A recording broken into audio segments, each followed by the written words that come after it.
AUDFৰ বিধায়ক কৰিমউদ্দিন বৰভূঞাৰ আশাত চেঁচা পানী। কৰিমউদ্দিনৰ অগপ যাত্ৰাত বাধা বিঘিনি। এগৰাকী মহিলাই টোপনি কাঢ়িছে কৰিমউদ্দিনৰ। তলা চাবি এৰি ফেব্ৰুৱাৰীতে হাতীত উঠিবলৈ সাজু হৈ আছিল বহু বিতৰ্কিত বৰাকৰ সোণাই সমষ্টিৰ বিধায়ক কৰিমউদ্দিন বৰভূঞা। কিন্তু দিন চমু চাপি অহাৰ লগে লগে কৰিমউদ্দিনৰ আশাত চেঁচা পানী পৰাৰ দিশে।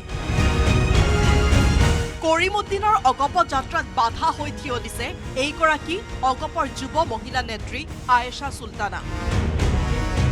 সোণাই সমষ্টিৰ পৰা প্ৰাৰ্থিত্ব বিচাৰি অগপৰ কাৰ্যালয়ত আয়েশা চুলতানা। এজিপিৰ মহিলা পৰিষদৰ কেন্দ্ৰীয় সমিতিৰ দায়িত্বত থকা আয়েশাই দাবী কৰিছে সোণাইত তেওঁৰ টিকট প্ৰায় নিশ্চিত। কেন্দ্ৰীয় সমিতিৰ গ্ৰীণ ছিগনেল লাভ কৰিয়েই তেওঁ সমষ্টিত নিৰ্বাচনী কাম কাজ আৰম্ভ কৰিছে। 9 বছর থেকে সোনাই সমষ্টির মধ্যে আমি কাজ করে যাচ্ছি। আশাবাদী যে 2026-এ দলে এখানে নিশ্চয়ই প্রার্থী দেবে। আর মাননীয় অসম গণ পৰিষদ দলৰ সভাপতি এবং অতুল বৰা ডাঙৰীয়া এবং কাৰ্যকাৰী সভাপতি কেহমন্দ ডাঙৰীয়াৰ উপৰে আমাৰ এইটো আস্থা আছে যে দলে আমাৰ সঙ্গে ইনজাস্টিস কৰবে না। কৰিমউদ্দিনৰ কথা শুনিবই নিবিচাৰে আয়েশাই। কৰিমউদ্দিনক এক প্ৰকাৰ দালালহে আখ্যা দিলে আয়েশাই। তেওঁৰ মতে কৰিমউদ্দিনে অগপত যোগ দিলেও নিৰ্বাচন খেলাৰ সপোন পূৰণ নহ'ব। করিমউদ্দিন বরভূঞা জয়েন করতেই পারেন, যে কোনো ব্যক্তি করতে পারেন, তবে করিমউদ্দিন বরভূঞা দলকে কিছু দেওয়ার জন্য নয়, দলের কাছ থেকে কিছু নেওয়ার জন্য আসছেন। সো এরকম ব্যক্তি দলে আসলে দলের ক্ষতি হবে, এটাই বলতে পারি। আয়েশা সুলতানা না করিমউদ্দিন বরভূঞা? অবভিয়াসলি আয়েশা সুলতানা। করিমউদ্দিন বরভূঞা কোথায় আছেন? আজকে ডেটে করিমউদ্দিন বরভূঞা যে দল থেকে খেলেন না কেন সোনাই সমষ্টিতে, ডেফিনেটলি উনি হারবেন।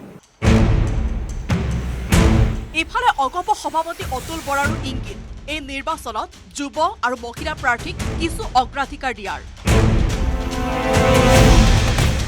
যুৱ মহিলা যথেষ্ট সংখ্যকে আছে, কিন্তু সকলোকে আপোনালোকে দেখিছে যে সকলোকে বিধানসভাতেই টিকেট দিব পৰা যাব। আজি সেই পৰিৱেশটো আজি গঢ় লৈ উঠা নাই এতিয়ালৈকে, আৰু তেওঁলোকে কাম কাজ কৰিছে, তেওঁলোকে অভিজ্ঞতাও সঞ্চয় কৰিছে। বহুকেইগৰাকী সংখ্যালঘু বিধায়কে অসম গণ পৰিষদ দলত যোগদান কৰিবলৈ ইচ্ছা প্ৰকাশ কৰিছে।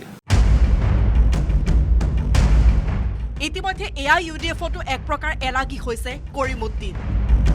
এতিয়া অগপৰ দুৱাৰো যদি বন্ধ হয় তেন্তে বহু বলকি কৰিমউদ্দিনৰ ভৱিষ্যত 26ত কি হয় সেয়া হ'ব লক্ষণীয়। ভিডিঅ' জাৰ্নেলিষ্ট সঞ্জয়ৰ সহযোগত বিক্ৰম বৰাৰ report, news 18 Assam north east.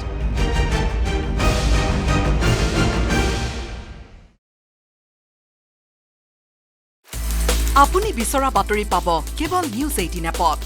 News 18 app download কৰিবলৈ স্কেন কৰক এই QR কোড। গুগল প্লে ষ্টৰতো পাব এই নিউজ 18 এপ।